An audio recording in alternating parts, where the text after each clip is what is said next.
I grew up in Las Vegas. I was born and raised there. Elvis, my parents, went to his wedding. Growing up with these kind of people was just something that, we never thought twice about. And when you grow up and you realize things aren't like that everywhere else, it's kind of a funny thing. She and her two brothers grew up working in the hotel business and in the restaurant business. You worked any shift that you were told, and we all had to work in the coffee shop for my aunt. You didn't get to pick your days off. You worked the schedule you were given. You did what you were told to do. You deal with it, and that was part of what she is today. Her childhood experiences sculpted Esther into a career woman who poured herself wholeheartedly into everything she did. In a place like Vegas, where men seem to hold all the cards, this armed and fabulous woman refused to play by the rules.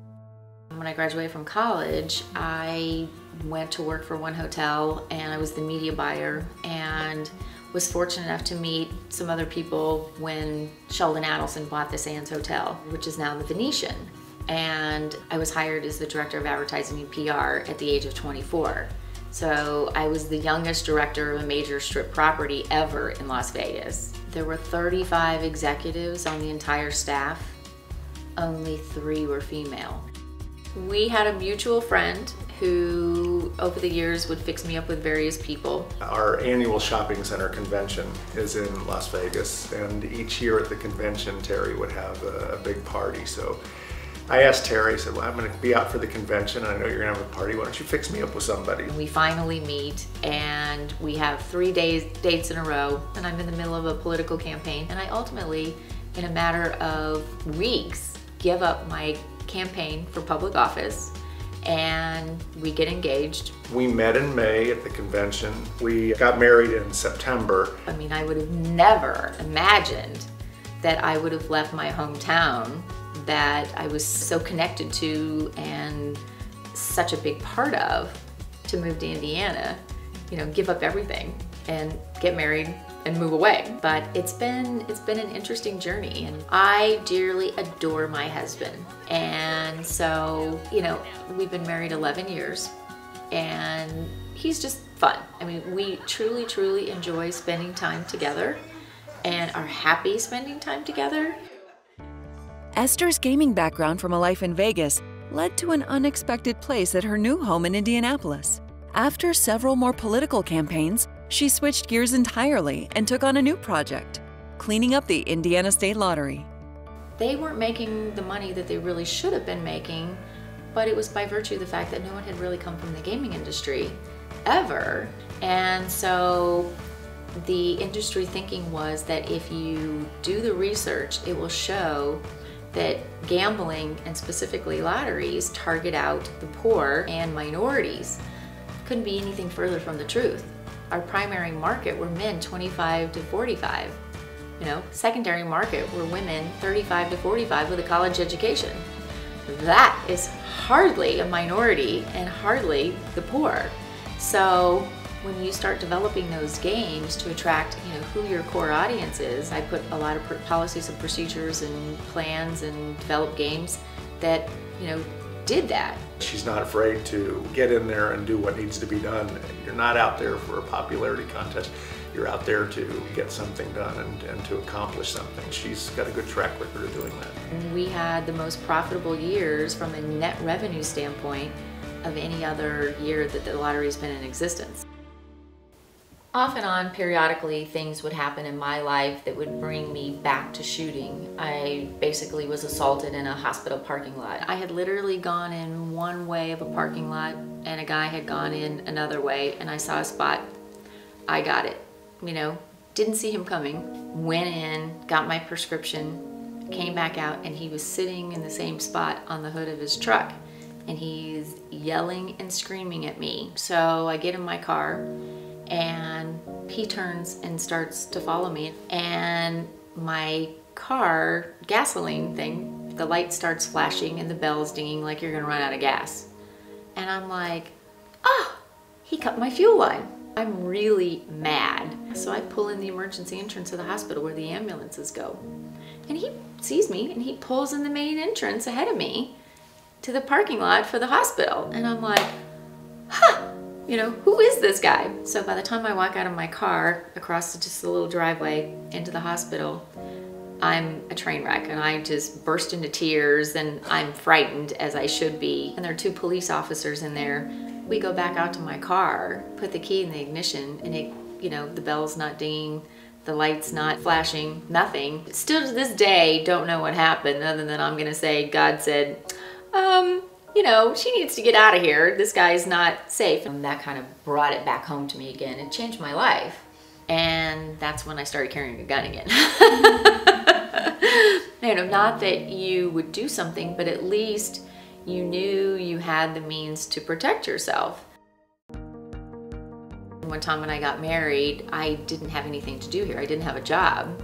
So the first thing I did was look for a place to ride. And since then, we've had quite a few horses.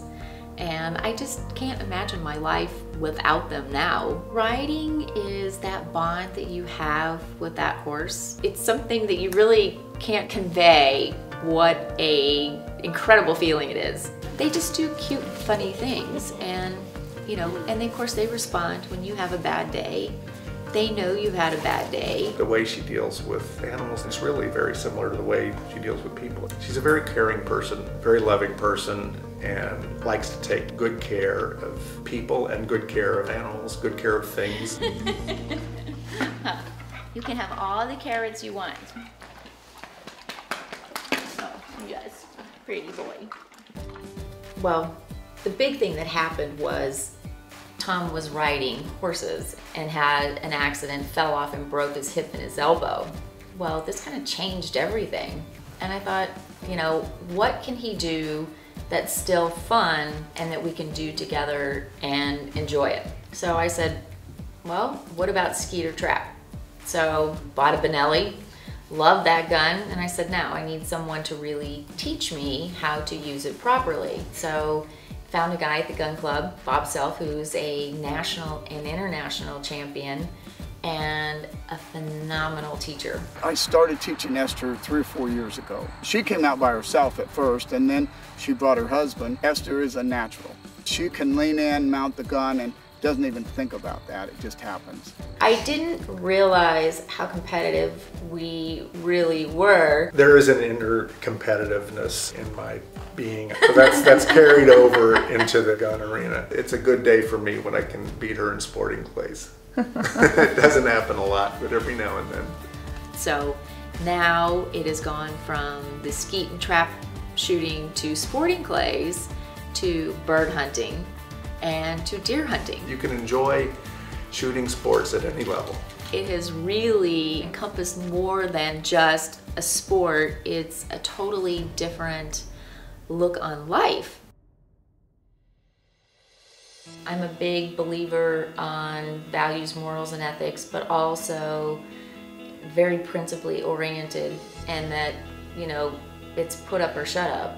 And the right to defend myself and the right to have a gun and the right to shoot is given to me by my country. And my father probably is the one that drove that home, that, you know, guns are just a part of being an American. The Second Amendment is very important, needs to be protected. And I appreciate an organization like the NRA that does that work.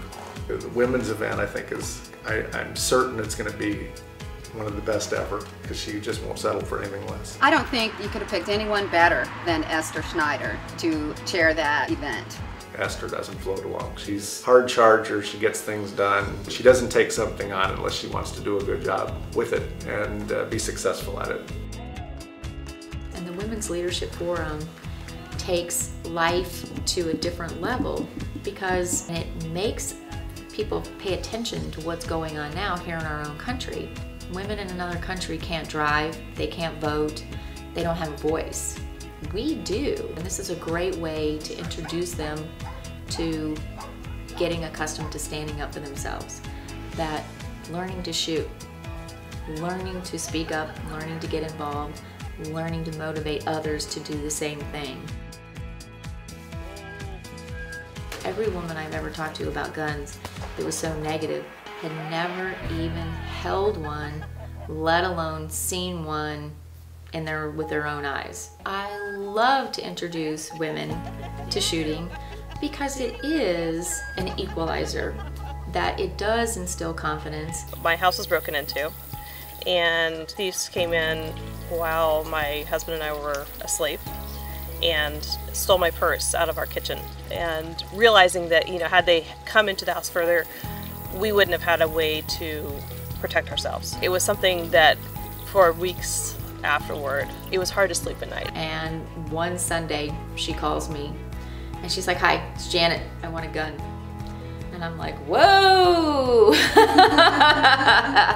So we brought the buffet of guns and took Janet to the range. She shot, didn't say a word, walks out, and she's at the counter with the sales rep.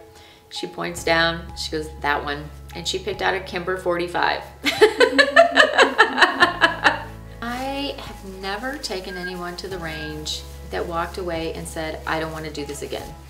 Every single one of them has said, "Wow, this was tremendous." It gives me a great feeling of confidence and security, knowing that it's there if I need it, and knowing that I know how to use it if the need arises. I mean, she's probably what most people would think would never own a gun and never dream of going hunting. And, you know, shatters all of the images that a lot of people, the negative images that people have of women and guns. That's probably something I underestimated, the social connection and the fun that we had. I didn't anticipate, I guess, beforehand. What I would hope other women take away is that, yes, we can empower you. Yes, you can have confidence and say, hey, you can change your situation, but you have to have the moral strength and the will to do it and rise up and help yourself. Instead of being afraid, go at it, learn it, and have fun. Life's too short not to be fun. You can still be responsible, but have fun.